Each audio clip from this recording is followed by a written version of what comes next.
There are so many social media platforms to choose from that most business owners focus their time and attention on one or two. When deciding which sites are best to brand and market your business, you can't forget the visually engaging pins and boards found on Pinterest. There's a few standout ways in which Pinterest varies from other social media sites. While you can follow users and they can follow you, it's not about friends and followers.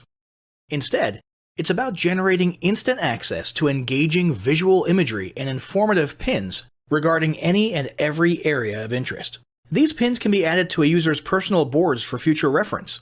Anyone can access any other user's pins by the category or keywords related to the pin.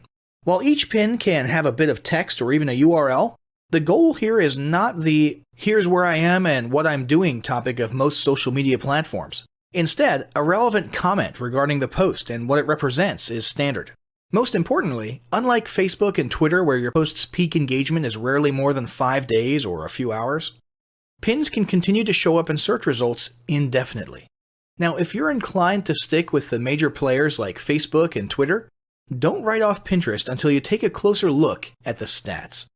First off, let's talk about the sheer size of your potential audience. Pinterest boasts an insane 150 million active users. Yeah, you heard that right. 70 million of those are in the US, with 80 million outside the US. As can be expected, Pinterest activity is proportionately astronomical. There are over 75 billion pins, which have been posted to over 1 billion public and private user boards. Over 2 billion shopping pins are posted daily. 87% of users make purchases after seeing products or services on Pinterest, and 93% use it with an eventual purchase, online or offline, as their primary goal, which makes Pinterest a no-brainer platform for those seeking to sell goods and services to a shopping-minded audience. And 72% of users make offline purchasing decisions based on Pinterest content. So it's not just a goldmine for online businesses. The average Pinterest user session is just over 14 minutes, which is very impressive when you compare that to most other social media platforms. 14 million rich pin articles are posted every day, and a whopping 5% of all web traffic comes from Pinterest. 80% of Pinterest users access the site from a mobile device, so mobile marketing and mobile-friendly content is very important here.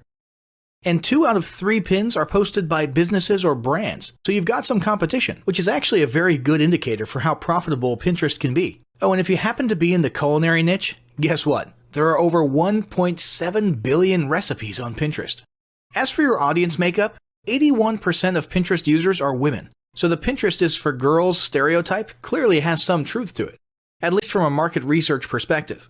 But don't worry, if your target audience is males, the percentage of males on the site is increasing rapidly, making up about 40% of new users recently. In case you were wondering, the most popular categories for these new male Pinterest users are technology, food, and drink. Big surprise, right? As for age, millennials are using Pinterest just as much as Instagram.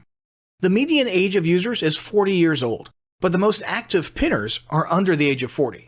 So now that we've established why you should definitely be marketing on Pinterest, let's talk about some Pinterest goals.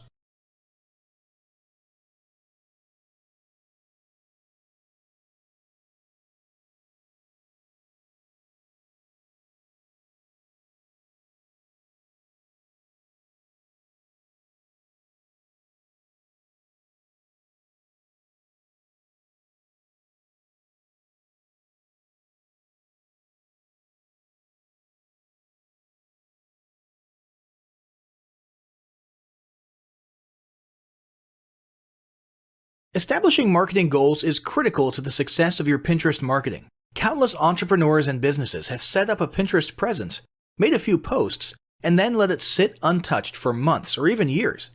This is usually due to a lack or absence of goals. So, before you even begin establishing any sort of Pinterest presence strategy, you need to establish clear marketing goals. Your goals should be specific, measurable, and attainable. They can be long-term, short-term, or a mix of both. Deadlines and milestones can be helpful as well. I want to increase my social following would be an example of a bad goal that will likely result in your marketing efforts petering out after a while, because there's no specific milestones. I want to gain 1,000 likes by Christmas is an example of a good goal. It's specific, measurable, and certainly attainable. Below are some examples of the various goal categories you might be interested in for Pinterest. First up, traffic to website. And here we're talking about sales, leads, or content marketing. Probably one of the most popular goals of Pinterest marketing is to funnel your Pinterest traffic back to your own web properties. After all, most businesses don't do business on Pinterest per se. You're leveraging Pinterest to obtain traffic and convert that Pinterest traffic into brand followers, leads, prospects, and customers. So maybe your goal is to get people to a landing page with a free offer where they can subscribe to your list and become a lead. Maybe they're being sent to a sales page or an e-commerce store. Maybe you just want to do some content marketing and send them to your blog. Whatever the case, the end goal for a lot of businesses will likely be bringing Pinterest traffic away from Pinterest and over to their own web properties. Next up, there's social following, or Pinterest as autoresponder. In this goal category, your aim is to build a large number of followers. The reason we also refer to this as Pinterest as autoresponder is because the main sought-after benefit here is to increase the number of people who will see your pins in their home feeds. In this sense, your Pinterest posts become similar to sending out email broadcasts via your autoresponder. If you grow a large enough community, this can be very beneficial and turn into a huge source of free organic traffic for your business. Next, passive presence. Some businesses might have purely passive goals. Simply being present and discoverable inside of Pinterest is a benefit that has wider appeal and greater utility than you may think. In many cases, a company's Pinterest presence might supersede or even totally replace what was once the role of a blog. Your business's name, logo, a short intro statement, and a link to your website can be found on your Pinterest profile. And depending on your audience, that might be where people are most likely to seek you out rather than your website. Much like a blog, people can see your boards and recent pins. This same approach can also be used for events, communities, and brands. Next up, brand awareness. Another goal that's less thought about might be spreading brand awareness and recognition. If you're just starting out, there's a good chance your brand might be in need of a jump start. If nobody's ever heard of you, a great way to increase recognition is to simply pin and share unique, helpful, or entertaining content and get your name, logo, and overall brand identity in front of as many people as possible, as many times as possible. If this is your goal, you want to avoid being salesy in the beginning. Ensure you're focused almost entirely on posting helpful, relevant, or entertaining content. Next, there's expanding existing audiences. If you've already got an audience, your goal might be to make it bigger. This can be done via several social marketing methods. Pinning or repinning viral content, either curated or created by yourself, can lead to a huge increase in your Pinterest audience.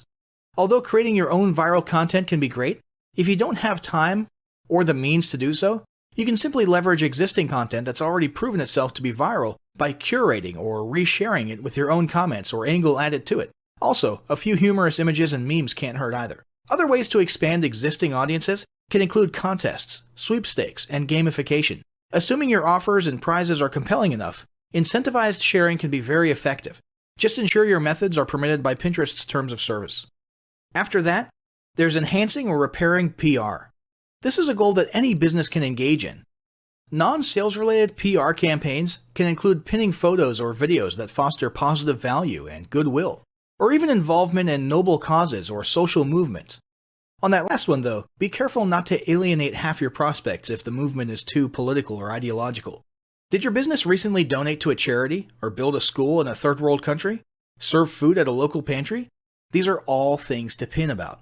These don't necessarily need to be about things that your business participated in. They can be content about general things like a heartwarming video about helping the poor or caring for the elderly. Special holidays like Christmas, Thanksgiving, or Mother's Day also present opportunities to leverage emotions, foster goodwill, and enhance your public relations. If necessary, PR repair can be done as well. If your business recently had a mishap or did something that caused negative PR, a campaign of PR enhancement like described above can work wonders in improving your public image.